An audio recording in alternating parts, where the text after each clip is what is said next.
सबसे पहले हम बात करते हैं first come first serve scheduling algorithm के बारे में। ये जो first come first serve scheduling algorithm है ना, ये नॉन प्रीएम्प्टिव है। ठीक है, ये क्या है, नॉन प्रीएम्प्टिव है।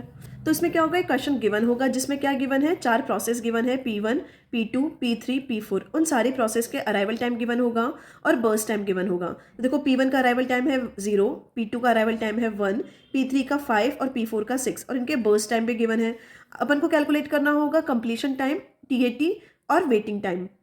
तो इसको कैलकुलेट कैसे करेंगे, इसको कैलकुलेट करने के लिए गैंट चार्ट बनाएंगे। गैंट चार्ट क्या होता है, एक बार चार्ट होता है जो कि ये बताता है कि जो प्रोसेस का जो स्टार्टिंग और जो फिनिश टाइम है ना, जितने भी प्रोसेस है उनका क्या होगा। तो इस सब एग्जांपल को गैंट चार्ट के थ्रू सॉल्व करते हैं।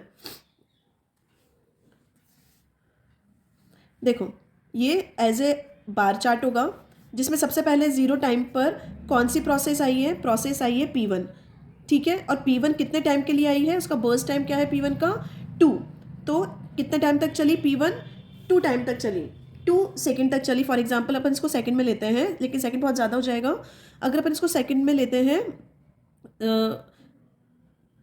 तो जैसे बर्स्ट टाइम क्या है P1 का 2 सेकंड है। तो अब देखो 2 सेकंड से पहले 1 सेकंड पे क्या आ गई है, प्रोसेस P2 आ गई है। लेकिन जो प्रोसेस P1 है वो क्या होगी, वो कंप्लीट होगी, क्योंकि नॉन प्रीएम्प्टिव का मतलब ही क्या होता है कि प्रोसेस कब तक टर्मिनेट नहीं होगी, जब तक कि वो एग्जीक्यूट ना हो जाती या फिर वो वेटिंग स्टेट में नहीं चली जाती। तो यहाँ पर P1 प्रोसेस पूरी एग्जीक्यूट होगी चाहे कितनी भी प्रोसेस आ जाए।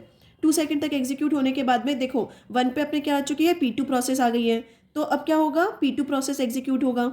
P2 प्रोसेस कितनी देर के लिए एग्जीक्यूट होगा, अगेन 2 सेकंड तक ये एग्जीक्यूट होगा। तो यहाँ पे लिख देंगे 4, 2 में 2 को प्लस करेंगे तो क्या आ जाएगा, 4 आ जाएगा, तो 4 लिख दिया। उसके बाद में 4 सेकंड हो चुका है, अब 4 सेकंड पे कोई भी प्रोसेस नहीं आई। P3 कब आ रही है, 5 सेकंड पे आ रही है। तो ये जो 1 सेकंड है ना, इसमें कोई भी प्रोसेस एग्जीक्यूट नहीं होगी। ठीक है, अब क्या होगा, 5 सेकंड पे कौन सी प्रोसेस आ गई, P3 प्रोसेस आ गई। और P3 प्रोसेस कितना एग्जीक्यूट होगी, 3। तो 5 में 3 को ऐड करेंगे तो कितना आएगा, 8। ठीक है, P3 के एग्जीक्यूट होने के बाद में कौन सी प्रोसेस आई है, जो 6 सेकंड पे कौन सी प्रोसेस आ चुकी है, P4। लेकिन वही कॉन्सेप्ट है कि P3 टर्मिनेट नहीं होगा जब तक कि वो कंप्लीटली एग्जीक्यूट नहीं हो जाता, चाहे कितनी भी प्रोसेस आ जाए। उसके बाद में क्या होगा, P4 प्रोसेस एग्जीक्यूट होगा। और P4 प्रोसेस कितनी देर के लिए एग्जीक्यूट होगा, 4 सेकंड के लिए। तो 8 + 4 कितना हो गया, 12 हो गया। तो ये क्या बन गया है, फर्स्ट कम फर्स्ट सर्व का इस वाली जो ये जो क्वेश्चन है उसका क्या बनाया अपन ने, ये गैंट चार्ट बना दिया है। अब इस क्वेश्चन को सॉल्व करते हैं। तो देखो कंप्लीशन टाइम क्या क्या होगा, यहाँ पे क्या लिखा हुआ है, कंप्लीशन टाइम। तो कंप्लीशन टाइम क्या होगा, P1 प्रोसेस का कंप्लीशन टाइम कितना है, देखो अराइवल टाइम तो है 0, कंप्लीट कितने पे हुई है, 2 पर हुई है, तो कंप्लीशन टाइम में लिख देंगे 2 लिख देंगे। उसके बाद में P2 प्रोसेस का कंप्लीशन टाइम कितना है, 4, तो इसका कंप्लीशन टाइम लिख दिया 4। उसके बाद में P3 प्रोसेस का कंप्लीशन टाइम कितना है यहाँ पे, 8। और उसके बाद में प्रोसेस P4 का कंप्लीशन टाइम कितना आ रहा है यहाँ पे, 12। तो यहाँ पे 12 लिख दिया। उसके बाद में हम निकालेंगे इसका TAT, टर्न अराउंड टाइम। तो टर्न अराउंड टाइम का फॉर्मूला क्या होता है, देखो TAT = completion time minus arrival time. तो प्रोसेस P1 का कंप्लीशन टाइम कितना हो गया, 2, और अराइवल टाइम कितना हो गया, 0। तो 2 - 0 2। TAT कितना आ गया, P1 का 2 आ गया। उसके बाद में P2 का कितना हो गया कंप्लीशन टाइम, 4, और P1 और अराइवल टाइम कितना हो गया, 1। तो क्या लिखेंगे, 4 - 1 3। उसके बाद में P3 का TAT कितना निकालेंगे, 8 - 5 कितना आएगा, 3। और उसके बाद में P4 का TAT कितना निकालेंगे, 12 - 6 6।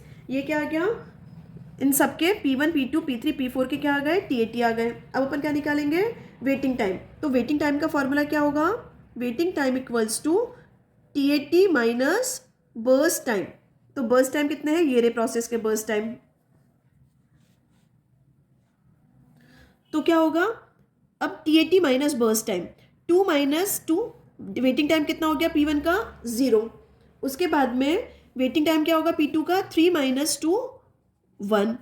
P3 का 3 - 3 0, और P4 का 6 - 4 2। तो ये क्या आ गया, इसका वेटिंग टाइम आ गया।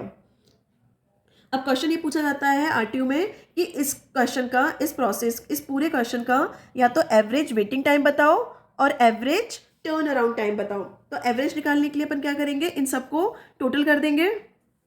इसका टोटल क्या आया TAT का 14, और 14 को कितने नंबर ऑफ प्रोसेस है, 4 नंबर ऑफ प्रोसेस है। तो क्या अगर इसका हमको निकालना है एवरेज TAT, तो क्या निकालेंगे 14/4,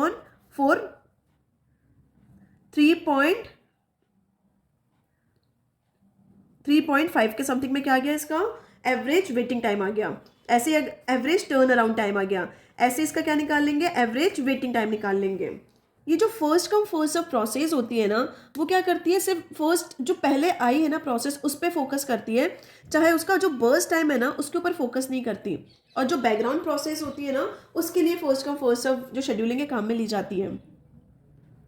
इसमें क्या होता है, इस प्रोसेस के अंदर जो प्रोसेस जो आ रही है ना, इसमें क्या होता है, जो भी प्रोसेस आ रही है ना, उनका जो वेटिंग टाइम होता है ना, एवरेज वेटिंग टाइम, वो इंक्रीज हो जाता है।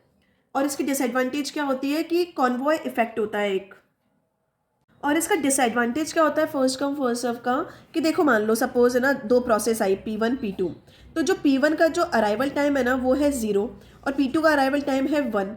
लेकिन जो P1 है उसका बर्स्ट टाइम कितना है 100, और P2 का बर्स्ट टाइम कितना है 1। तो क्या होगा, जो P2 है ना उसको क्या है 1 सेकेंड ही एग्जीक्यूट करना होना है, लेकिन वो कितने सेकेंड वेट करेगी, 100 सेकेंड वेट करेगी। तो ये क्या होता है, इसको कॉन्वॉय इफेक्ट बोलते हैं। इसको क्या बोला जाता है, कॉन्वॉय इफेक्ट बोला जाता है। कॉन्वॉय इफेक्ट में क्या होता है, जो स्मॉलर प्रोसेस होती है ना, उसको क्या करना होता है, लंबे समय के लिए वेट करना पड़ता है कि कब वो वाली प्रोसेस P1 प्रोसेस CPU को रिलीज करे और मैं एग्जीक्यूट हूँ। तो ये था concept first come first serve का। मिलते हैं नेक्स्ट वीडियो के साथ में। Thank you.